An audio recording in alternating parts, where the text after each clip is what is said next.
지금 장난하시는 거죠? 그게 말이다. 거기서 멈췄어야 했는데. 손해본 거 메워보려고 집 담보로 대출까지 받아서 넣었는데 다 날렸지 뭐냐. 나 혼자 도저히 감당이 안 돼서 이렇게 너희한테 털어놓는 거야. 늙어서 너희한테 짐 안 되려고 했다가 더 큰 짐을 지게 했구나. 지금 당장 수술비에 입원비 낼 돈도 없고 앞으로 대출금도 갚아야 하는데 큰일이다. 무릎도 이 지경이라 어디 나가서 일도 못하고 너희가 이 아버지 좀 도와주면 안 될까? 그래도 노인네가 애쓰다가 이렇게 된 거니까 너그럽게 넘어가 주렴. 그 돈 따지고 보면 제 돈인데 왜 아버지 마음대로 쓰셨어요? 됐어요. 아버지 빚인데 제가 갚을 의무는 없죠. 그리고 딸 뒀다가 뭐 해요? 진숙이한테 도와달라 하세요. 진숙이는 출가외인이라고 내가 재산 안 물려준다 딱 잘라 말했는데 염치도 없이 어떻게 부탁을 하니? 내가 재산 전부 너한테 다 상속해준다고 했으니까 네가 이 아버지 좀 모시고 살아주면 안 될까? 제가 미쳤어요? 그건 빚 없을 때 이야기죠. 빚밖에 안 남았는데 제가 왜 아버지를 모셔요? 그 뭐냐? 상속 포기? 재산 포기각서? 저는 그거 쓸게요. 야, 정진숙. 너는 딸이 돼서 이런 아버지가 불쌍하지도 않냐? 그러는 오빠는 아버지 자식 아니야? 나도 지금까지 엄마 당부 때문에 아빠 챙겨드린 거야. 아빠가 재산도 오빠한테 전부 다 주신다고 그러는데 출가외인 남식구인 내가 그저 딸이라는 이유로 희생하며 돌봐드릴 이유는 없는 것 같아. 나는 할 만큼 했으니까 이제 오빠가 아버지 모셔. 야, 너 웃긴다? 아버지 옆에 있으면 뭐라도 떨어질까 싶어서 지금까지 붙어 있어 놓고는 이제 아버지가 빚더미에 앉았다니까 내빼려고 그러냐? 78세 정진만 씨의 딸 진숙 씨와 아들 진한 씨가 싸우고 있습니다. 몸 아프고 돈 없는 아버지를 서로 안 모시겠다고 미루는 듯 보이는데요. 정 씨는 자신이 어쩌다 이런 짐짝 취급을 받게 된 건지 참담한 현실에 그저 눈물만 흘렸습니다. 정 씨는 올해로 혼자 된 지 5년째가 되었습니다. 5년 전 아내는 새벽에 물을 마시려고 부엌으로 갔다가 의식을 잃고 쓰러졌습니다. 컵이 깨지는 소리에 잠에서 일어난 정 씨는 아내가 없는 것을 보고 다급하게 거실로 나갔습니다. 정 씨는 식탁 옆에 쓰러져 있는 아내를 보고 허겁지겁 휴대폰을 찾아 119를 불렀습니다. 급히 병원으로 이동해 치료를 받았지만 아내는 의식을 회복하지 못하고 뇌사 상태가 되고 말았습니다. 넋이 나간 채로 아내의 손을 만지고 있는데 아내가 평소에 입버릇처럼 하던 말이 생각났습니다. 여보, 만약 내가 사고를 당해서 못 일어나게 되면 나 붙잡고 있지 말고 미련 없이 보내줘요. 나는 우리 엄마가 장기 기증 기다리다 돌아가신 게 내 평생 한이 됐어요.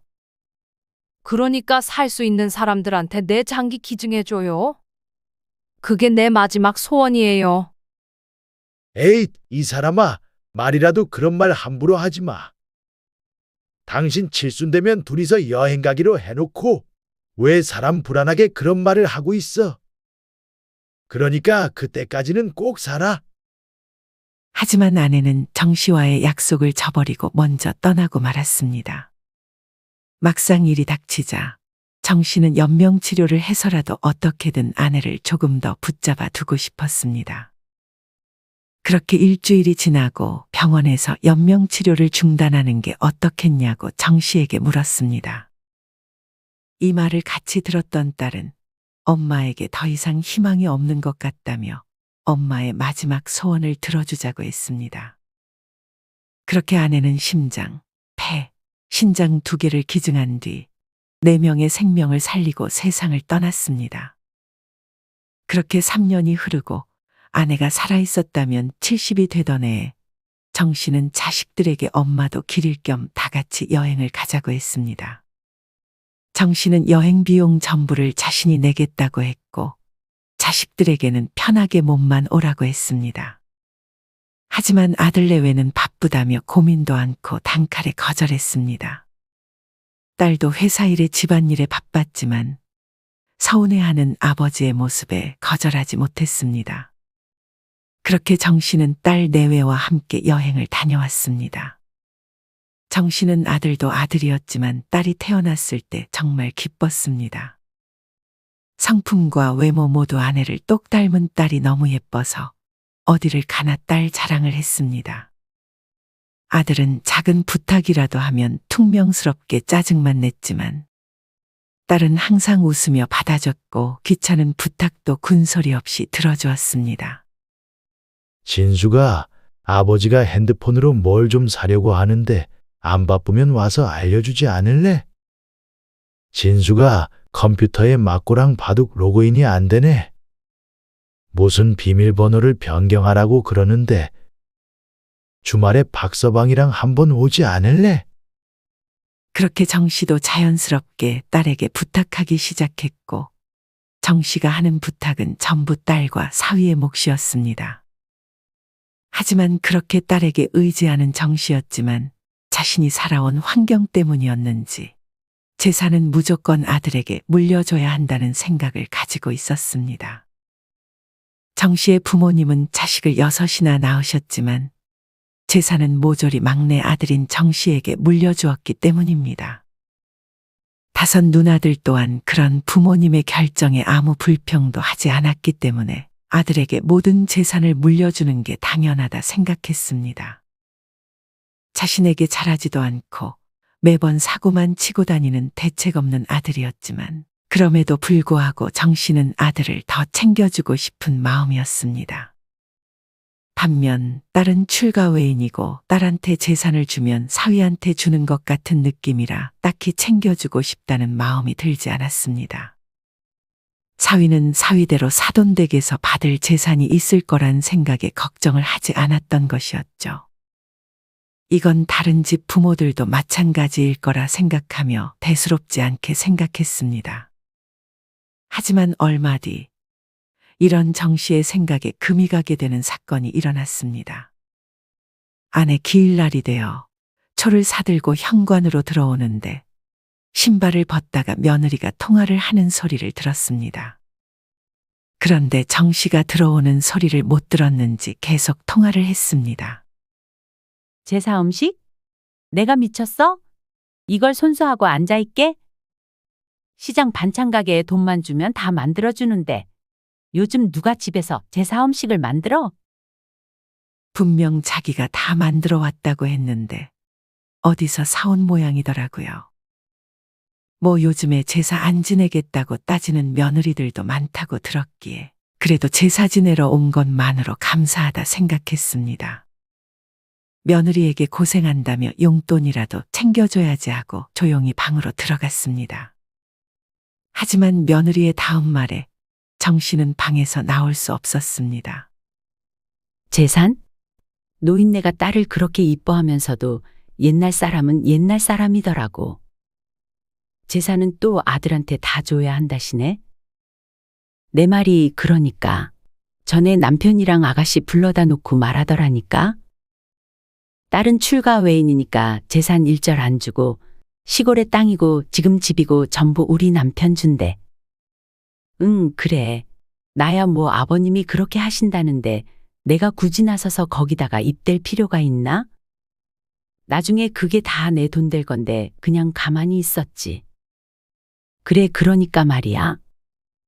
온갖 시중은 딸이 다 들고 있는데 딸한테 대놓고 그런 소리를 하더라니까?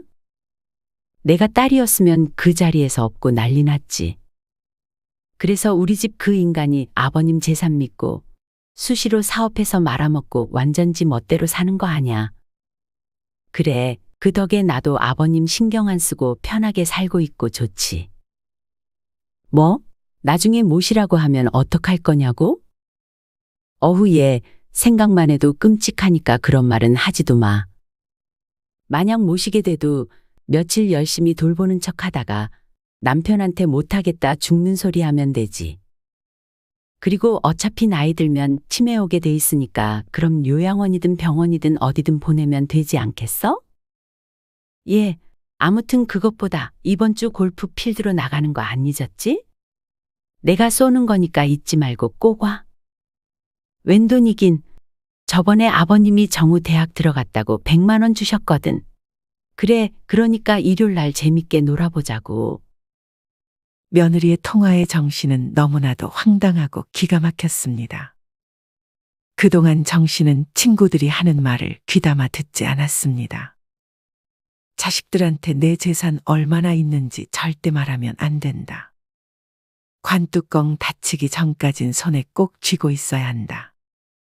살아생전 자식들에게 대우받고 살고 싶다면 절대로 자식에게 재산을 미리 주지 말아야 한다고 자주 이야기했습니다. 하지만 정 씨는 자식들에게 어차피 줄 거 야박하게 굴 필요 있냐며 친구들의 말을 흘려들었습니다. 평소에도 싹싹한 며느리는 아니었지만 옛날처럼 며느리 잡들이를 했다가 아들이 힘들게 살까봐 작은 잔소리 한 번 하지 않았던 정 씨였습니다. 그리고 재산 때문에 며느리가 자신에게 조금이라도 잘할까 내심 기대를 하기도 했고요. 그런데 아들과 며느리가 자신을 어떻게 여기고 있었는지 알게 되었고, 그제서야 친구들의 말을 귀담아 듣지 않은 것이 후회가 되었습니다. 그날 이후 정 씨는 마음을 고쳐먹었습니다. 아들과 딸이 자신에게 어떻게 대하는지를 보고 재산을 나눠주기로 결심했습니다. 하지만 이 사실을 아들과 딸에게는 말하지 않았습니다. 그저 자식들이 하는 대로 내버려 두기로 한 것이었죠. 또 자식들에게 의지하지 않고 혼자 살 수 있도록 노후 대비를 하기로 마음먹었습니다. 시골의 땅은 누나들과 나누기로 해서 팔아도 자신의 몫이 얼마 되지 않았습니다. 살고 있는 집은 죽을 때까지 살아야 하기 때문에 팔 수도 없었죠. 계산해보니 퇴직금으로는 2, 3년 정도밖에 버틸 수 없어서 앞으로 30년을 더 살아가려면 현금을 더 마련해야 했습니다.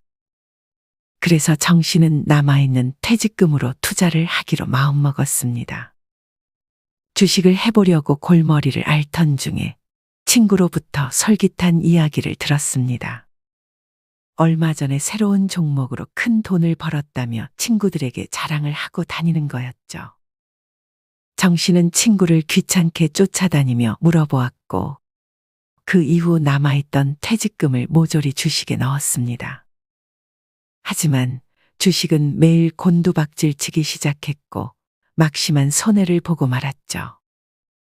정 씨는 친구를 찾아가 따졌지만 친구는 오히려 정 씨를 나무랐습니다. 내가 종목 권유는 안 한다고 했잖아. 그런데도 네가 귀찮게 쫓아다니면서 네 사정 좀 봐달라고 해서 어쩔 수 없이 알려준 거지. 주식은 남이 사는 거 따라 사면 안 되는 거 몰라? 누가 추천한다고 덜컥 사는 바보가 어디 있어? 그러면서 함부로 투자한 건 네 책임이라며 자신은 잘못이 없다고 하였습니다. 그날 이후로도 정 씨는 하루에도 수십 통씩 전화해 친구를 괴롭혔고, 친구는 정 씨에게 조금만 진득하게 기다려보라는 문자 한 통만 남긴 채 연락이 두절되었습니다. 엎친 데 덮친 격으로 지난날 가족을 위해 희생하며 얻은 무릎 통증도 정 씨를 괴롭히기 시작했습니다. 결국 양쪽 무릎 수술까지 하게 된 정 씨는 심신이 매우 불안정해졌습니다. 그렇게 정 씨는 아들과 딸에게 말도 않고 무릎 수술을 한 뒤 병원으로 자식들을 불렀습니다. 그리고 돈을 다 날려 빚더미에 앉았다고 말을 했습니다. 주식을 했다고요? 아버지, 그럼 이제 가지고 계신 돈 하나도 없는 거예요? 그거 엄연히 따지고 보면 제 돈인데 저한테 말씀도 안 하시고 함부로 쓰시면 어떡해요? 오빠는 지금 그거 따질 때야. 아빠 무릎은 안 보여? 아빠 무릎은 좀 괜찮으세요? 왜 저희한테 말도 없이 수술을 하셨어요? 무릎은 괜찮아. 그런데 너희 볼 면목이 없네. 노후에 너희한테 짐 안 되려고 돈 좀 만들어 놓으려던 게 그만 이렇게 돼버렸지 뭐냐. 아니, 돈도 다 날렸다는 분이 1인실에 계세요.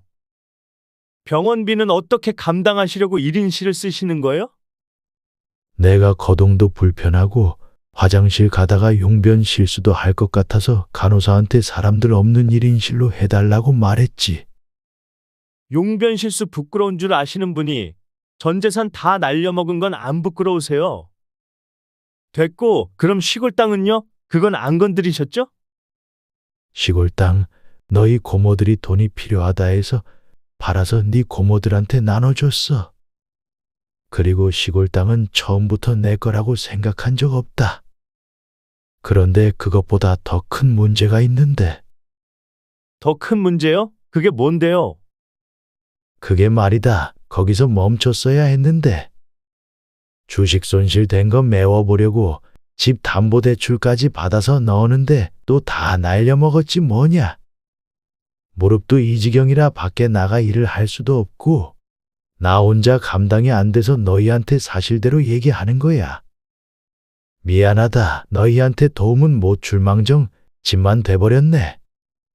돈 다 날려먹어서 수술비에 입원비에 간병비 낼 돈도 없고 앞으로 대출금도 갚아야 하는데 내가 무릎 다 나으면 나가서 일할 테니까 그때까지만 너희가 이 아버지 도와주면 안 되겠니? 아니 이게 무슨 귀신 씨나라 까먹는 소리야? 일은 죄다 아버님이 벌려놓고 저희한테 떠넘기시면 어떡해요? 저희 정우 대학 가고 지금 매달 나갈 돈도 산더미 같은데 저희가 무슨 수로 아버님 대출금까지 갚아요? 저희는 여력이 안 돼서 못 해드릴 것 같네요. 언니, 지금까지 아빠가 오빠한테 도움 준 거 잊었어요? 아빠 재산 전부 자기 거라고 받기 전부터 마음대로 쓰고 다녔잖아요. 오빠가 사업한다고 이것저것 손대다가 날려먹은 돈이 얼마인 줄 알아요? 그거 다 합한 거에 비하면 아빠 빚은 세 발의 피예요. 그래요? 그 돈이 세 발에 피면 아가씨가 갚아주면 되겠네요? 아가씨는 아직 애도 어려서 돈 들어갈 때도 없을 테니까 그럼 아가씨가 갚아드려요. 그럼 됐죠? 아버지, 저 이번에 새로운 사업도 시작했어요. 사실 아버지한테 자금 좀 받으려고 했는데 아버지가 일을 이렇게 만드는 바람에 지금 계획도 다 꼬이고 손해가 이만저만이 아니에요. 그리고 아버지 빚이니까 자식들이 갚을 의무도 없고요. 내가 재산 전부 너한테 준다고 했는데 너 상속 안 받을 거냐? 제가 미쳤어요? 빚밖에 안 남았는데 그걸 제가 왜 받아요? 그 뭐야 저는 상속 포기? 재산 포기각서? 그거 쓸게요. 그래, 네 말이 맞다. 자식한테 빚을 물려줄 순 없지. 그런데 당장의 병원비랑 간병비랑 일자리 구할 때까지 생활비는 어떡하냐? 며느리 네가 나 병원에 있을 동안 간병 좀 해줄 수 있겠니? 안 돼요, 아버님. 제가 뭐 집에서 노는 줄 아세요? 이 사람 사업도 도와줘야 돼서 시간 못 내요. 그럼 어쩔 수 없지. 아, 근데 지금 정우 방학이지 않니? 정우, 네가 이 할애비 옆에서 한두 시간 도와주면 안 될까? 아, 할아버지, 저도 안 돼요. 친구들이랑 방학 때 유럽으로 배낭여행 가기로 했단 말이에요. 이미 결제도 다 했고 취소도 못 해요. 정우야, 가기 전까지만이라도 할아버지 보살펴 드리면 안 될까? 너 그 배낭여행도 할아버지가 보내주시는 거잖아. 너희 아빠 엄마도 바쁘고 고모도 일해서 못 오니까 이럴 때 너라도 할아버지 보살펴 드려야지. 아, 싫어. 귀찮게 왜 나한테 시켜? 방학인데 나도 좀 쉬고 싶다고. 아니, 아가씨, 왜 가만히 있는 애한테 떠넘기려고 그래요? 어후, 속 터져. 그러길래 왜 돈은 날려먹어가지고 여러 사람 고생을 시켜. 짜증나게 진짜. 그 말 아빠 들으라고 한 소리예요? 언니는 낮에 친구들이랑 마사지 받으러 다니고 골프 치러 다니면서 뭐가 바쁘다는 거예요? 언니도 따지고 보면 아빠 돈으로 그렇게 누리고 사는 건데. 빚 갚는 건 부담스럽다 쳐도 아빠 간병은 해줄 수 있잖아요. 아빠 퇴원할 때까지만 봐주세요. 제가 돈도 드릴 테니까. 됐어요. 그 돈으로 그냥 간병인 써요.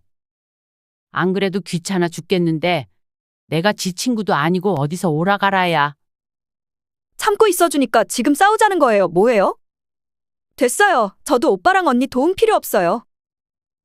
간병인은 제가 신청해 드릴 테니까 아빠는 걱정하지 말고 일단 몸부터 회복하세요. 그리고 수술한 무릎으로 일을 어떻게 한다고 그래요?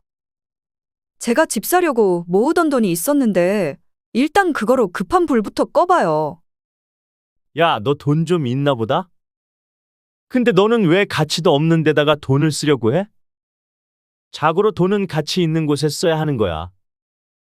그러니까 아버지 빚 갚는데 쓰지 말고 내 사업에 투자하는 게 어때?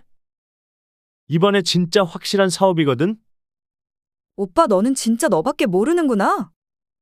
아빠가 그동안 네가 손댄 사업이 가치 있어서 투자한 줄 알아? 네가 아들이고 자식이니까 아무 대가 없이 지원해 주신 거야.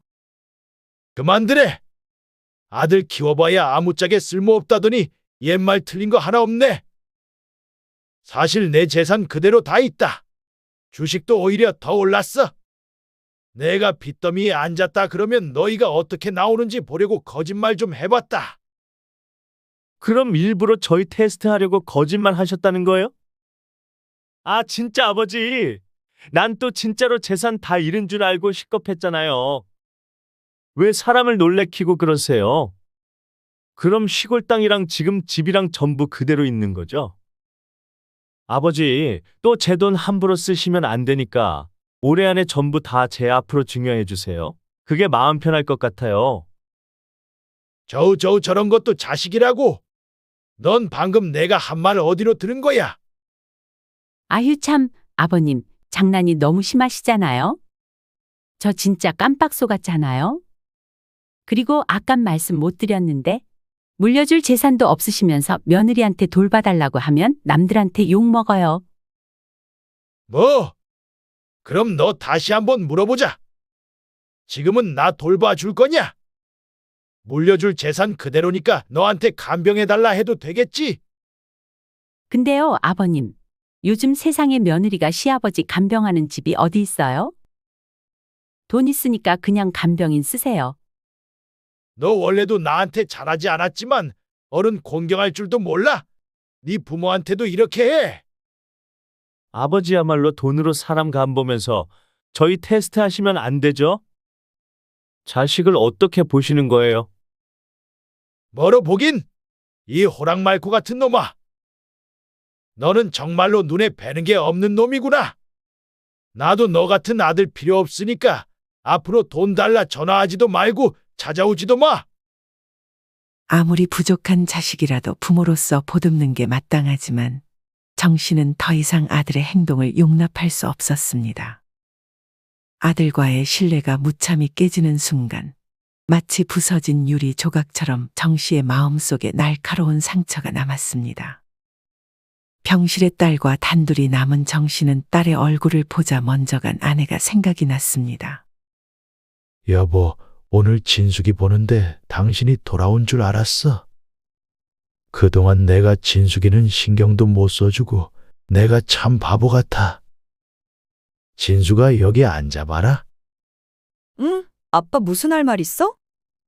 그동안 내가 네 오빠한테만 재산 물려준다고 해서 많이 서운했지. 아빠가 출가 외인이라 할 때마다 서운하긴 했지만 재산 못 받는다고 서운해하진 않았어. 어차피 내 돈도 아니고 아빠가 평생 힘들게 벌어서 일군 재산이잖아. 아빠도 옛날 사람이라 그런가? 며느리는 아들이랑 결혼했으니까 우리 집 식구라 생각했는데 왠지 사위는 남 식구처럼 느껴지더구나. 그래서 너도 이제 남 식구라고 생각했어. 나도 참 간사한 게 너를 남 식구라 생각하면서도 귀찮은 일은 죄다 너한테 부탁하고 염치 없이 너한테 보살핌 받길 바랬지 뭐냐. 이 아빠가 정말 어리석었어. 미안하다, 진수가. 아빠 그렇게 생각하지 마세요. 엄마도 옆에 없고 아빠 챙겨줄 사람이 나밖에 더 있겠어요? 그러니까 앞으로도 부탁할 거 있으면 저한테 다 말씀하세요. 그렇게 딸의 보살핌 덕분에 정 씨는 무사히 퇴원할 수 있었고 퇴원 후에는 재활에 집중했습니다. 딸은 정 씨가 어느 정도 회복할 때까지 회사 연차를 써가며 아버지를 모시고 다녔습니다. 주말이면 반찬을 바리바리 싸와서 사위와 손자랑 함께 밥도 먹고 갔습니다. 하지만 아들과 며느리 그리고 손자는 병원을 나간 이후로 정 씨에게 전화 한 번 하지 않았고 찾아오는 일도 없었습니다. 오히려 걱정되는 마음에 정 씨가 전화를 먼저 했는데도 아무도 전화를 받지 않았습니다. 어느 날 밥을 먹고 있는데 딸이 만들어준 반찬에서 아내의 손맛이 고스란히 느껴졌습니다. 그 순간 딸에 대한 고마움과 헌신이 정 씨의 마음속 깊이 스며들었고 정 씨는 새로운 결심을 하게 되었습니다. 바로 딸과 아들에게 재산을 반반씩 증여하기로 결심한 것이었죠. 다음 날 정 씨는 이 사실을 알리기 위해 딸과 아들에게 전화를 했습니다. 딸은 한 번에 받았지만 아들은 전화를 받지 않았습니다. 아들이 계속 받지 않자 며느리에게 걸었고 며느리도 계속 받지 않자 손자에게도 전화를 걸었습니다. 그렇게 일주일 동안 100통 가까이 전화를 걸었지만 아무도 전화를 받지 않았습니다. 이에 괘씸함을 느낀 정 씨는 기회를 저버린 아들을 버리고 딸에게 모든 재산을 증여해 주었습니다. 그리고 나중에 아들이 딴말 못하도록 공증 담당 변호사를 찾아가 유언 공증도 받아놓았습니다. 아버지, 어떻게 저랑 한마디 상의도 없이 진숙이한테 재산을 다 주신 거예요? 맞아요. 이렇게 저희 뒤통수를 치시면 어떡해요? 너희 내가 전화한 거 다 무시했잖아. 내가 너한테 전화한 게 좋기 100통은 되겠다 이놈아. 네가 나중에 딴말 할까봐 통화 기록도 전부 증거로 남겨뒀다. 다시 말하지만 난 분명히 너한테도 재산 주려고 했어. 흥분한 아들은 딸에게 소리를 지르며 말했습니다. 너는 뭐 한 거야? 너 지금 나 연맥이야? 내가 전화를 안 받으면 문자라도 남겨야 할 거 아니야. 양심이 있으면 그걸 혼자 다 먹으면 안 되지. 남 탓하는 버릇은 여전하구나. 내가 굳이 왜? 아빠랑 내 전화 무시한 건 오빠 잘못이잖아. 너는 뭐 양심이 넘쳐나서 아빠 병원에 있을 때부터 지금까지 코빼기도 안 비춰놓고 재산 바라냐? 야, 너 나중에 아버지 죽고 나면 보자. 아버지 죽자마자 내가 바로 유류분 반환 청구 소송 걸 거니까. 하이구, 그래, 걸어라. 누가 무서울 줄 알고? 그날 이후 사채업자처럼 매일 연락하는 아들 며느리 때문에 핸드폰을 들고 있을 수 없었습니다. 전화를 받지 않으니 문자로 유서공증을 취소하고 재산도 다시 분배하라며 협박하는 문자를 보냈습니다. 그렇게 시달리는 정 씨를 위해 딸이 휴대폰을 새로 개통해 주었습니다. 아빠 이 핸드폰으로는 절대 오빠한테 전화하지 마세요. 아빠가 오빠 걱정하는 마음 저도 잘 알고 있어요. 하지만 지금은 그럴 때가 아닌 것 같아요. 저는 아빠가 주신 재산 다 가질 생각 없으니까 먼 훗날 오빠가 힘들어지면 제가 도와줄게요. 그러니까 너무 걱정하지 마세요. 정 씨는 딸의 말에서 위안을 얻었습니다. 하지만 부모로서 아들에 대한 걱정은 여전히 지울 수 없었습니다. 아들은 돈 때문에 부모와 동생을 저버린 채 차가운 현실 속에서 홀로 서 있었습니다. 물론 아들이 이렇게 된 이유는 자신의 탓이 제일 컸다는 것을 정 씨도 알고 있었습니다. 아들에게 재산을 몰아줘야 한다는 구시대적인 발상이 아들을 괴물로 만들어버린 것이었죠. 지금에서 후회해봤자 소용없지만 정 씨는 자신이 죽기 전에 아들이 정신 차리길 바라며 아들을 위해 진심으로 기도하며 하루를 살아가고